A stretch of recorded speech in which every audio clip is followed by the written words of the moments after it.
আরে বন্ধু, তুমি আমি শহরে আছি, মা বাবার খবর তুমি আমি না রাখলে কি হবে?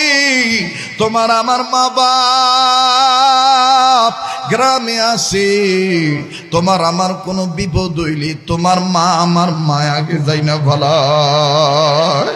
বাস্তব একটা তথ্য আপনাদেরকে জানায় দেই বাজান, এই নারায়ণগঞ্জ ডিস্ট্রিক্টের এই ঘটনা। আমার বন্ধুগণ, আমার বাবাজিরা নিয়মিত মুসল্লি ছিল, স্নেহের যুবক বন্ধু সুমন ভাই, এখন সে সিঙ্গাপুর প্রবাসী। বাজান রে, মা বাপ অর্থ করি খরচ করে জমি জমা বন্ধক রেখে এই সুমন ভাইকে বিদেশ পাঠায় দিছে। চার ভাইয়ের মধ্যে সর্বকনিষ্ঠ পুত্র সুমন। আমার বন্ধুগণ, সুমন বিদেশ চলিয়া গেছে।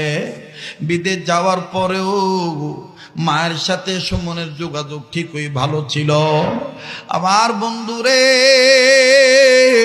হঠাৎ করে যখন 20-22 দিন ধরে আর যোগাযোগ নাই, সুমন ভাইয়ের আম্মা পাগলিনী বেশি অস্থির হয়ে গেল।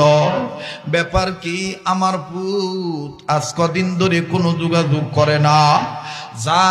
যারা বিদেশ থেকে সিঙ্গাপুর থাকে তাদের কাছে যাইয়া বারবার জিজ্ঞেস করে, আঙ্গ সুমনে তোমাগো বাইতে ফোন দেয়নি, তোমাদের কাছে কোনো খবর নেয়নি? লোকেরা ডাক দিয়ে বলে, না না না, সুমনের খবর তো আমরা বলতে পারবো না। আরে বন্ধু, সুমন ভাইয়ের আম্মার ঘুম নাই, খাওয়া নাই।